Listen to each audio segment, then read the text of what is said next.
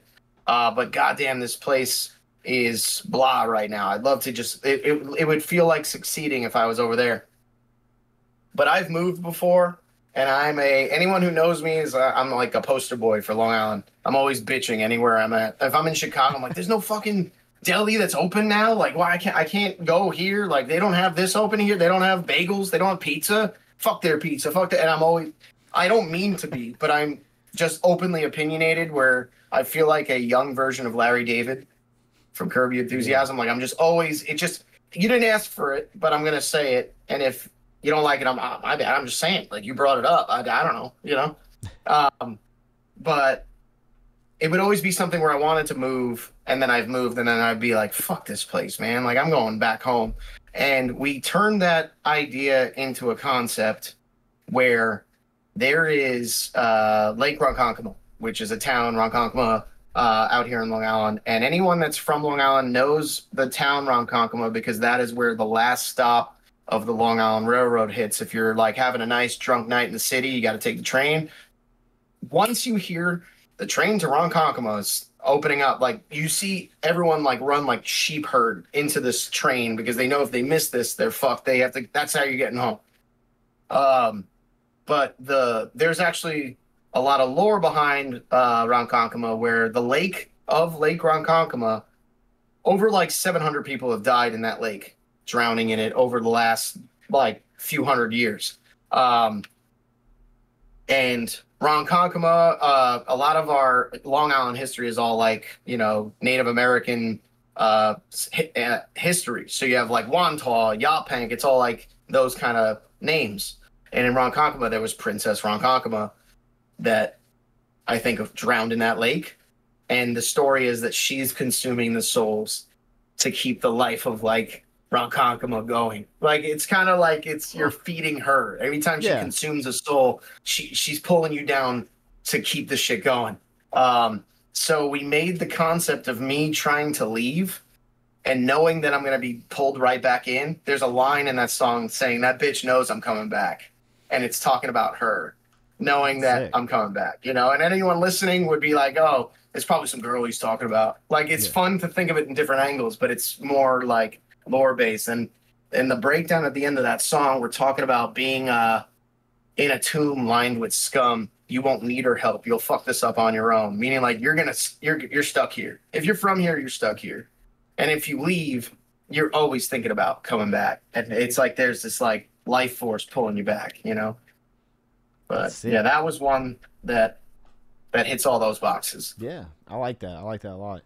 All right, it's time for the fun stuff. All right, this one is... That was fun. Oh, yeah. No, I mean, they're all fun, but these are the kind of the oddball, goofy questions, if you will. All right. This one's inspired by Adam D. and Kyle Medina from Body Snatcher. Do you have a favorite call-out?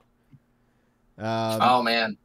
Do you stick to kind of like the normal, like kind of like just normal getting people going, or do you say like off the wall shit? That's kind of where I pull from there, because they're notorious for just saying Kyle's stuff. Got some wild ones. Yeah, it's just out of nowhere. You're just like, what the hell did he just say? Like, and then people are just going nuts. But I guess I'm a little more cookie cutter than I thought, but I feel like I have a bit of like if I was saying before about like mosh energy and having people coming back and fucking going off based off something I said. I like to insult the room a little bit if they suck. There was one show in Ohio we played. It was the last show of our Ohio run. I'm sorry. We did a 1 week or a 2 week run with 200 Stab Wounds and that band Torture. And we fucking, we have some heavy shit, but we're not like brutal death metal for the sake of if that's what you're there to listen to. I get it. You're going to reserve your energy. But our shit is, music you could fight to and have fun at. And I know Ohio has got a good reputation. We've played small clubs in Ohio and always had a good time. But I was able to tell that this room, there's a video, you can see it live. We played some bowling alley venue that was actually really nice.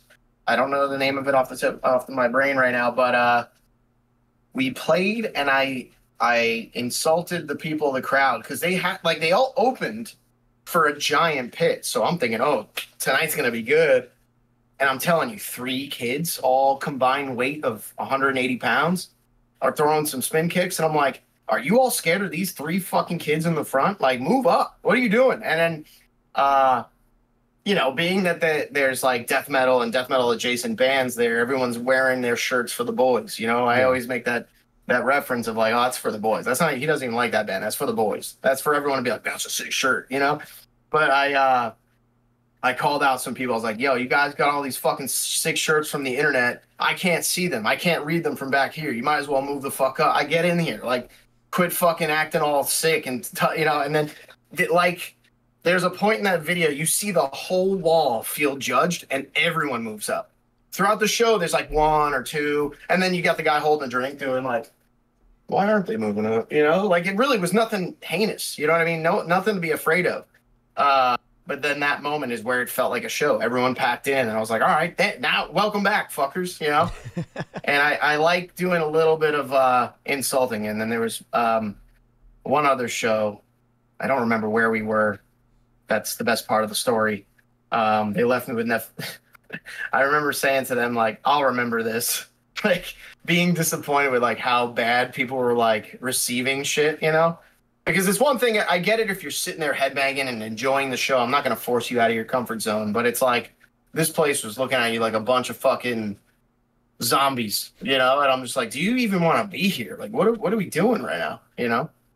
But yeah, that oh my God, my ADHD is this bad that I just realized an hour ago. I was telling you a story that when we first started getting together for touring, we were going to start trying. Wes had the idea of trying to have me recite lines to kind of like do the thing. Hey, give it up for this band. We just want to thank you. We got this record, like having those things. And I was like, no, I can't work like that. I'll panic and I'll forget what I'm trying to say. And then I'm tripping over my words where I'm like, things have to come to me naturally. Otherwise, I don't want to say it.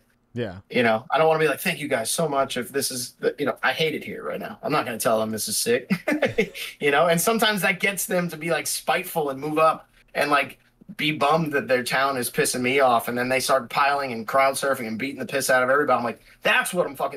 That guy's sick. You can get a shirt. Get the fuck over here, you know? A little reverse psychology. A little bit of. Yeah. I like it. Yeah. I got to step my game up, though. I'll text Kyle for some tips. Oh, God. Dude, I don't know how he comes up with some of the shit he says. It's so random. It works, though. It really does work. I love, like, watching people's faces whenever, like, it registers what he said. Yeah. Like, and it did this, like, the one I always go to is, like, there's no guac at Chipotle or something like that. And people are just like going nuts. It's just like, what the fuck? It's We've all been there. We've all been there when they're sold out. You're like, what the fuck? All right. So this one's a sports inspired question. Okay. Are you superstitious at all? And what I want to know is, do you have any pre-show or studio rituals that you have to do? It can be anything from like, hey, I have to wear this specific pair of socks, show shoes. You know, I have to do push-ups before a show. You know, take a shot. I don't have any of that. I don't have any of that, but I have one funny thing that is partly superstitious. Okay. And if Wes watches this, he's giggling right now, knowing what I'm about to say. And we have a rule. We have rules that the universe doesn't want us to succeed. And we have, so that's where the song Fog Belt came about, was us being cursed. And then we wrote it into some dark symbolic thing about other people being cursed, and like taken over by like reptile race and shit. But like, really, it was just, I said to him, we should write a song about being cursed. But now, the thing about the superstition for us is not letting the universe know we're having a good time. So like, a lot of times we've got on stage, you know how bands are like, yo, let's fucking kill it, put your hands in, like, let's have a great show. My thing is I would like be here at my bottle of water, we're getting ready to go on stage, and I'm like, the show's gonna fucking suck. And just putting everyone in like a mental like shitty state, and it would get to a point where we're giggling at each other. And then like I referenced that Detroit show that was off the walls, and I'm sweating. We're all just grinning, and I would take my inners out. I'm like, this show fucking sucked. And then it was just like, you gotta just keep your morale down. Like, just no, that was terrible. I hope that doesn't happen again. So that the more that happens, I'm like, oh man, tonight fucking blows, you know. And that would be our superstitious thing. But the reason why I said there's a layer of superstition to it is the rule would be you can't say the show was good until after you've left the building. So that way it feels like the universe ain't watching. It's when you're in the spotlight, they're going, the universe is like, yeah, you enjoying this? Watch this. If you're having a good time, watch, I'm going to fuck it up. You know, your in-ears are going to turn off out of nowhere. The goblins are going to come out and fuck with the amps, and the power's going to go out. Or some kid's going to get knocked out, and now we have no show. And it's just like, there's always been these grains of bad luck throughout our touring career. But then it's funny, once that joke started happening, we felt better. And the reason I can talk about it is because we're not in the venue. You know, right now, they don't know what's happening. The overlords, they don't hear us right now. I love it. Keeping the bar low, just like it. Yeah. It's wild. Hell yeah. All right. Do you have any fun touring stories for us that you can tell? I always have to put that disclaimer. Not that you would say anything that you probably couldn't tell, but there are stories that definitely are staying on the road, or you know. Yeah, there's a few that are staying on the road. I sadly probably more than fun normal stories. We've had a lot of cool. I'm thankful, man. I've had a lot of cool moments on tour and meeting cool people that, you know, that gave me a shred of awesome joy. You know what I mean? Like meeting bands I've always looked up to, being able to call them friends and stuff. But like, I would say, I'm really trying to think of like a PG story that like hits people. Fuck, I don't even know. I think like not so much a story, but there's just experiences that you can say that were sick. Like getting to play probably the last Ozfest that happened. That is sick. You know, it was like I didn't. They started coming back, but they were doing the shows. It was in San Bernardino, and it was the Ozfest, Not Fest stuff. I didn't know it was going to be the last, but they have not done it since. I don't think. I could be so wrong, but I like thinking back. I think it was the last one. It was 2017. I haven't had one since. Yeah. That is really sick, though. Yeah, that's a huge like bucket list thing. I played Ozfest. Yeah. You know, like. We were there when Ozzy played, so I was like, awesome, you know. And it was the year Zakk Wylde rejoined, so they were playing a lot of that down to earth stuff, and like and anything on that self-titled record where he's like a little ghoul on the cover. I forget. I think it was just Ozzy was what it was called. I think I could be so wrong. It was Red Ink, and he was just doing this thing. But they had that song, "Gets Me Through." That was like at the peak when Black Label was big and Ozzy was obviously big, but it was cool. But yeah, it was Ozzy Osbourne, Deftones, Prophets of Rage, which was Rage Against the Machine with fucking homie from Cypress Hill, and what else was it? And then Black Dahlia Murder played the big stage, and we played a Nuclear Blast stage. Which fucking Sid from Slipknot's DJ side thing played our stage, and there was like who else played? I'm trying to think. We had a crazy day that day. I met like all of Machine Head that day. We were tossing a bunch of drinks back, and then who else was hanging? I mean, that day was another awesome blur. But yeah, in terms of stories, I might not have one that's like hit me right. I'm gonna hang up with you and be like, oh, fucking, you know. But a lot of them are just me ending up way too drunk and not knowing what the fuck happened. Like, it was like touring with Suffo. I ended up in a castle in fucking UK at some point. And then there was one day we played the Caboose. If you hear any stories about me, it's from the day at the Caboose. And it was my birthday. This is my favorite story, I guess, with Suffo. It was the worst day ever, but the best day ever. It was my birthday. We played the Caboose, which I don't even know was a venue anymore, but it was a tiny, tiny fucking, like, it was not a venue this way. It was a venue this way. And the stage is in the side middle-ish. And there's a weird centered bar in the middle, like totally in the way. And then there was an outdoor bar. There's bars every which way you looked. It was in Minneapolis. And Derek, Basis of Suffocation, takes my wireless mic and screams at the crowd like, "This one is Kevin's birthday. Let's make him forget it," and throws the mic back at me. People think I make this up, but I drank over like 100 drinks that night. I think I could have died, but like I was drinking at the time. I was drinking a lot of white rum with just lime and seltzer. Just because Sherwood from Skinless told me that was a drinking hack for vocalists because there's no sugar.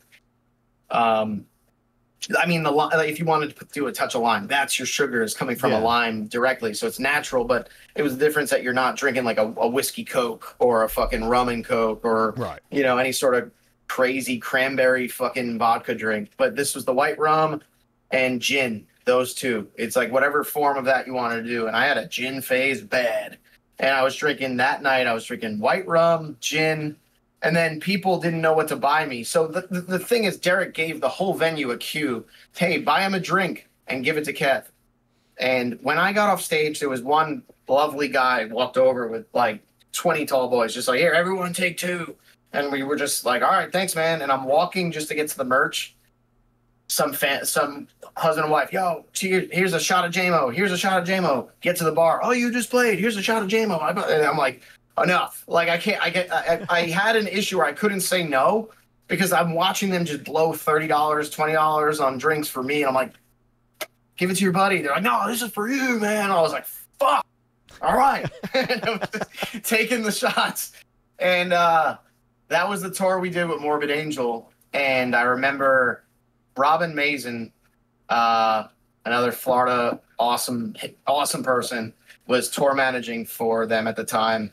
And I remember being very hammered after I'd taken all these shots. I'm fucking lost. Like, I'm just sitting on a curb next to Trey from Morbid Angel. And there's, you know, stories of him having fun with fishing. He was fishing for rats using like a Dora the Explorer fishing rod. So he would purposely be like mushing cupcakes and peanut butter into a ball and putting it at the edge of the thing. So I got these mini cupcakes from Robin. I was like, "Here, brother." And I started just chucking these little cupcakes at him all hammered. And he's like, "Oh, thanks, man." Not the reaction you'd expect after throwing cupcakes at someone. But they were like these little guys. And Robin hands me those and a shot. And I was like, fuck yeah, more whiskey. And I took the shot and it was Jaeger. And I remember I was on like a 20-second timer after I took this Jaeger shot. I was like, "Oh, you bitch, what did you do?" like I can handle whiskey, I can handle all that stuff. Once Jaeger enters my blood, I'm a different animal. And I was already so fucked, and that just knocked a fucking booze-filled coma into me. And I fell asleep on the grass outside of the caboose. And I was out for probably about 4 hours. And to the point where my band was looking at me like, "Bro, we gotta go." I was like, And our tour manager, my buddy Nick, he was just like, "Just leave him out there. He's harmless. If we bring him up here, he might puke. So just, I'll keep an eye on him." He was like counting the money at the end of the night, looking out the bus window, like, "He's still there. We're good." And then it was time for me to go. So Terrence and Charlie both picked me up, and they just put me in the bed, and I laid in that bed in the bunk, you know, on the bandwagon.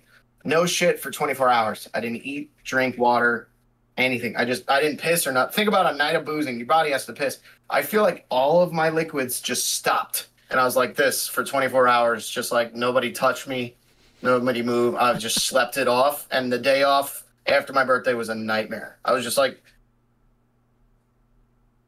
that was it. That's all you got from me for a whole day. And then thankfully I was able to get it together to play a show the following day. Damn. But that was the hardest I've ever drank in my whole life. Yeah, it sounds pretty brutal. Sadly, I have photos of it. I'm like, God fucking damn it, dude, you know? All right. So I want to kind of give you the floor to plug whatever you want to plug right now. Alrighty. Whether it be your stream, band, anything, everything, vocal lessons. If you decide to do that, go that route. Just kind of let you plug whatever you want to plug right now. Obviously, we'll include it all in the description down below and all that good stuff. But plug away, sir. The floor is yours. Sick. What's up, folks? Thanks for listening. Number one. Number two, I got shit coming up in the works. Best way to get in touch with me, Instagram. Just Kev Muller on Instagram. Also on Twitch, live streaming when I'm bored. It's a lot of me yelling at Counter-Strike. And whenever Silent Hill comes out, I'll be streaming all the horror games. I was doing a little bit of podcasting in there, like just getting buddies of mine, other gamers in there, and doing some shit with me in there, just yapping over Call of Duty and stuff. I have other side ventures that I'm going to be trying to push out in this year. Like I lightly touched that I'm looking into starting my own brand. I don't want to say the name of it or anything just yet, but what I will say is just get me on Instagram. I'm on Twitter, but I'm barely on there. Kev Muller X is just my handle. Kev Muller on Instagram. Twitch is just Kev Muller. Twitch.tv/Kev Muller. Trying to get on TikTok, and it's just Kev Muller TikTok. I keep my shit nice and simple. You know, otherwise it's like, oh, Kev Muller _3. It's like, nope, just here we go. What else do I got going? Alluvial, obviously. Go check out Alluvial, alluvialofficial.com/tour. Follow us on Instagram at Alluvial. We have an Alluvial TikTok also. We have an Alluvial Discord that we're trying to keep up with, and future lessons given either by me or Wes will probably be hosted through the Discord. We're going to treat it like a Patreon kind of level to the Discord. Right now it's an open community. Everyone's talking about guitars and stuff. Anyone that's listening to this that's from there, I'm apologizing for how slow it's been in there. We've all been busy doing our own little side ventures, but things will pick up. What else do I got going? Listen to the Merciless Concept. We got that shit on Spotify. I can't say if or if not things may come back. So take this as an insider tip. Invest. Listen. Get the plugs up. Get the numbers up. But yeah, man, I appreciate the time you took with me today. It was fun. Dude, it's been a blast. How I like to end it. So I want to kind of let you have the floor one more time and give advice to maybe aspiring vocalists, maybe somebody that wants to pick up the mic, you know, wanting to get into it, or maybe it's someone that's been doing it for a little bit. They're kind of stagnant and they need that little push, or maybe it's even a veteran that can level up just a little more. Like, what kind of advice can you give to the vocalists out there and to share some wisdom? Sure. The only thing that comes to mind right now is don't be discouraged. Don't think your shit's not good enough, because there is a listener for you. If I've learned anything in the last fucking 10 years is bands have only gotten weirder and they get more listeners. So have fun. Don't fucking, like, my thing I always tell Charlie is there's no rules, man. Stop overthinking shit. Just put some slams together, have some fun. If it sounds sick, it sounds sick. I was just talking to Eric from Dysentery. Shout out again, sick band from Boston. Their drummer, I was complimenting their old EPs. Like, yeah, but that's our worst recordings. I'm like, yeah, but there's an energy harnessed in there that you don't get on a polished thing. Like, you get compressed hi-hats and cymbals with the snare, and that sounds like you're hitting a trash can, and the guitar tone coming right off a Line 6 pod. Sometimes that is better to certain listeners. There's people that want that more than an overproduced thing. But don't be discouraged. Get your ideas out. Excuse me. Drink a lot of coffee. Get heartburn. Stay hydrated. Definitely drink tea if you're trying to do some vocals and get your shit. Don't fuck up. If it hurts, it's not good. That's it. I love the coffee throw in there. Like, yeah, I'm an old man, so the heartburn resonated with me big time. Dude, I live on omeprazole. I need it. 40 milligrams every day. Yeah, absolutely. Human stomachs were not made for what's on this planet. That is very true. You eat seeds and you eat berries until you die. You get diabetes anyway. It's like nothing makes sense. You're always told, yeah, eat what's natural. It's like, yeah, what? I'm going to be fucking filled with sugar. I'm going to drink a fruit juice, and my body's like, where the fuck did you get 7 watermelons from right now? Like, that's not natural. You should be hunting, looking for that shit. You know? But yeah, man. All right, man. Well, thank you so much, Kev. I appreciate it very much, man. It's been a blast. Thank you for everything. And, yeah, dude, we'll be in touch. Cheers. All right, man. Thank you all so much for watching or listening to this episode of Behind the Vocals featuring Kevin Muller of Alluvial. Please be sure to check out all the links down below to go show Kevin some love and keep up to date with everything going on. Thank you all so much for watching or listening. I appreciate it, and I'll catch you guys and gals on the next one.